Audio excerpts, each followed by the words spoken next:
Hare Krishna. Good morning, everybody. Welcome to Make Japa Great Again. I wanted to introduce a simple idea that is from the Shastra about fixing one's intention before chanting. It's called sankalpa.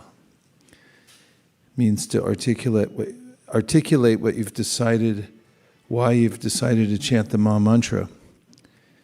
And from the Brihat Bhagavatamrita, I have a few short quotes. It's mentioned, my dear boy, whatever you desire while chanting your mantra, by its power you will fully achieve. Indeed, you will attain more than you desire. And then the commentary to that verse from Brihat Bhagavatamrita says, before performing any religious ritual, including the chanting of mantras, one should solemnly formulate one's sankalpa or intention, either verbally or mentally. Before chanting, if you clearly establish your purpose for doing it, you will gain immediate momentum and get in the mood for doing it. Brihat Bhagavatamrita again, in most Vedic sacrifices, one can expect one's sankalpa to be fulfilled only in the indefinite future, most likely in the next life. But by the blessings of his guru, Gopakumar's specific sankalpas would all be quickly realized, as we shall see as his story continues. And from the Srimad Bhagavatam 7.15.42, it says, the 10 kinds of air acting within the body are compared to the spokes of the chariot's wheel, and the top and bottom of the wheel itself are called religion and irreligion. The living entity in the bodily concept of life is the owner of the chariot. The Vedic mantra, pranava, is the bow. The pure living entity himself is the arrow, and the target is the supreme being. So that formulation of sankalpa or intention is like aiming the arrow where you want it to go. And just on the way over here, I was writing a few points about how in any endeavor, it's recommended that one start with some strategy, which includes beginning with the end in mind. Like ask to define the vision and mission. And that gets conventional wisdom nowadays as long vision mission statements are a little cumbersome. Nobody ever goes back and reads them. So I thought for a long time it was not a well-known concept, but I found this morning in looking at it that it's very popular and well-known, and that is coming up with a battle cry instead of a mission statement, which is kind of like a sankalpa. For instance, someone said a good battle cry is half the battle. State Farm says, like a good neighbor, State Farm is there. Freddie Mac, creating a nation of homeowners. And so similarly, starting japa with a sankalpa or a battle cry, that this is the purpose why I'm doing this, and be very clear about it. And also, a kind of sankalpa can be a prayer, expressing your intention to Krishna for chanting his holy name. Sorry, we came early a little bit. Should have announced it. My apologies. It very much helps to focus the mind. For instance, as I've said before, oftentimes I say the prayer to Krishna before chanting to the holy name, please allow me the best of devotee association and the wherewithal to take advantage of it. So then when I'm chanting, I have this clear intention why I'm chanting. And if you develop your own battle cry, if you think about it, why am I chanting? You can write it down and have that kind of sankalpa as a prayer, a battle cry and a prayer, and you start chanting. Then it gives us a special focus for the mind that this is the pure intention, hopefully it's a pure intention, why I'm chanting the holy name. So the idea of I just wanted to present is sankalpa. Any reflections? Kennedy, yes, please. Hare Krishna and good morning. What a wonderful way to come in and hear that.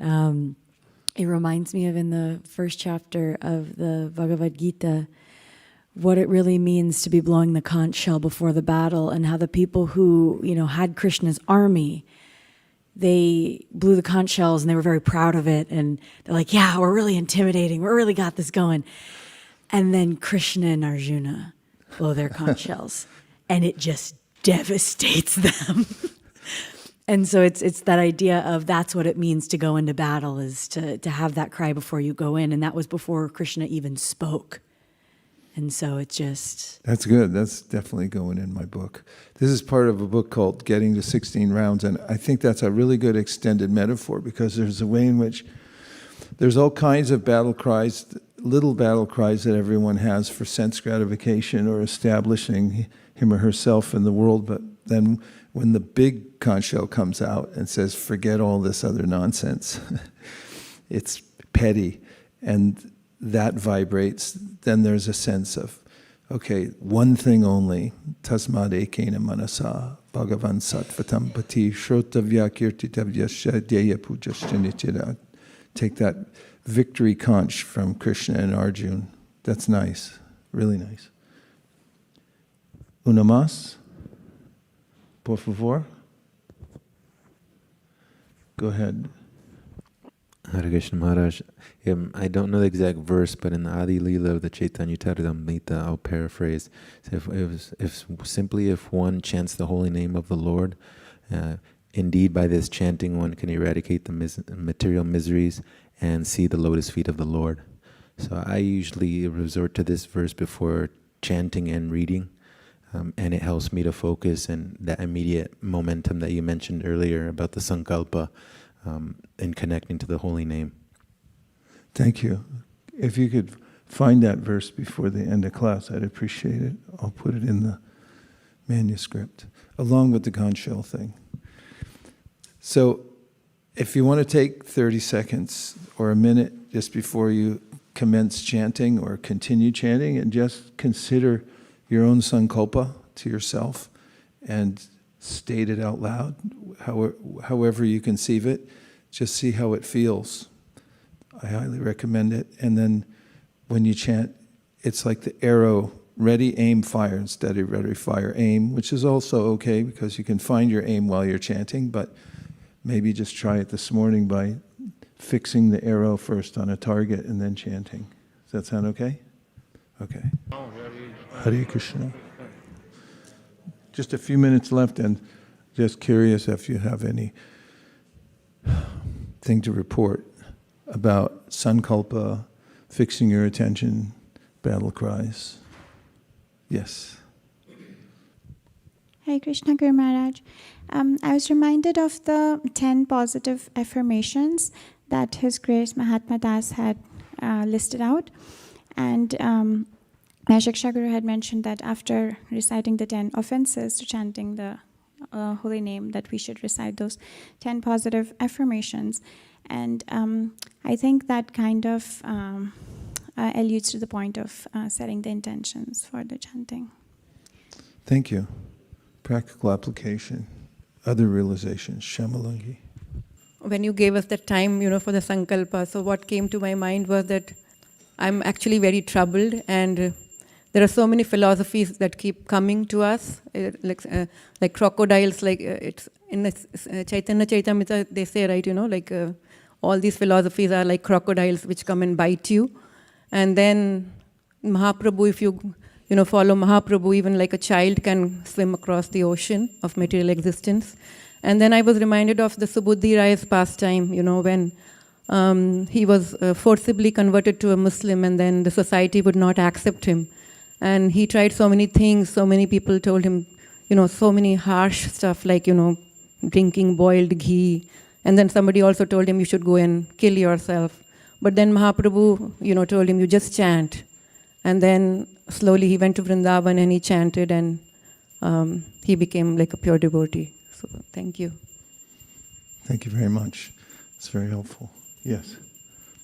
I found the verse that you asked for. Yeah. It's Adi Lila, 7th chapter, text 73. Krishna mantra haite haibe samsara mochana, Krishna nama haite pabe Krishnara charana. So simply by chanting the holy name of Krishna, one can obtain freedom from material existence. Indeed, simply by chanting the Hare Krishna mantra, one will be able to see the lotus feet of the Lord. And this reminds me of when I used to be involved in sporting, and there were some fans that would say, they would scream OH, and they'd say IO, and they'd go back and forth, and I didn't know what they were saying, but they were saying Ohio, the Ohio State team. And so and here it is nearly 15 years later, and I'm remembering that OHIO. And so in the same way as Shravanam Kirtanam Vishnu Smaranam, what's the result of the Shravanam hearing, chanting Vishnu's name, is Smaranam, remembering.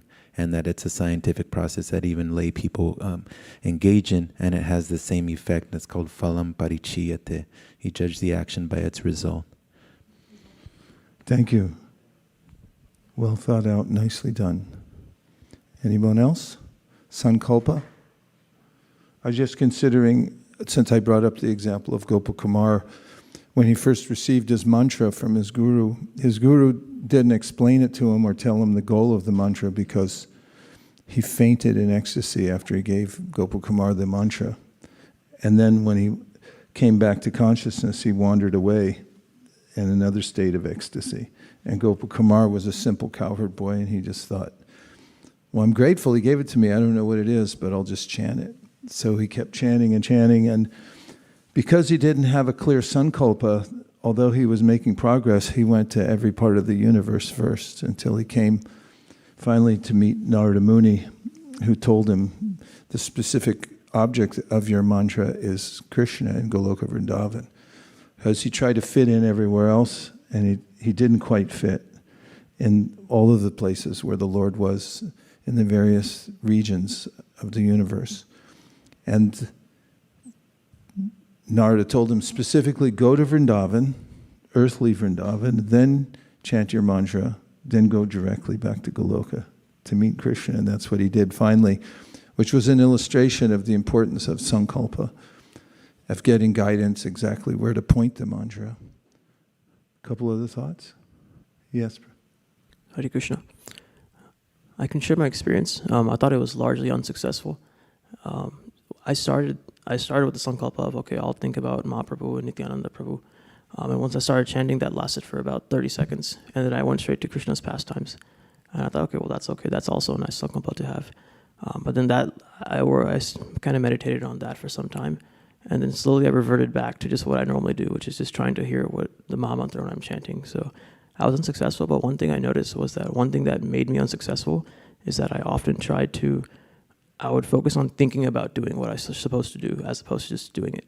Like, for example, like thinking about, okay, focus on Krishna's pastimes, but I just focus on the thought of focusing on Krishna's pastimes as opposed to actually focusing on them. So I also wanted to ask if you had any suggestions to help alleviate that. Well, thinking about focusing on Krishna's pastimes isn't bad either. You're in the right region. I don't know, I should say, when we talked in the metaphor of a war and the conchs blowing, and also I read the verse about shooting arrows, I was thinking how Srimati Tulsi Maharani ki jai.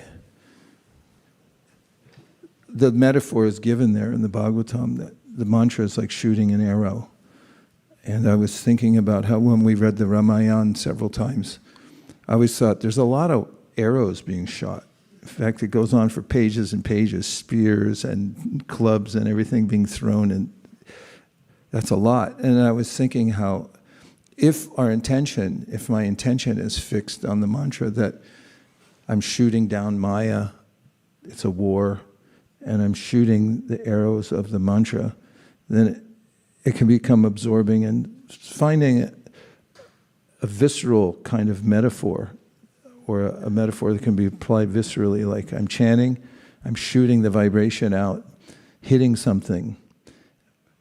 I can say, yeah, I'll think of Lord Chaitanya or something like that, but maybe experiment with different ways of pointing the mantra very purposefully according to the Shastra's direction, like an arrow.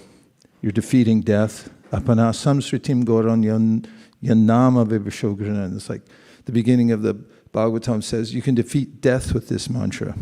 If you want to smash samsara, just shoot this arrow of the mantra at it.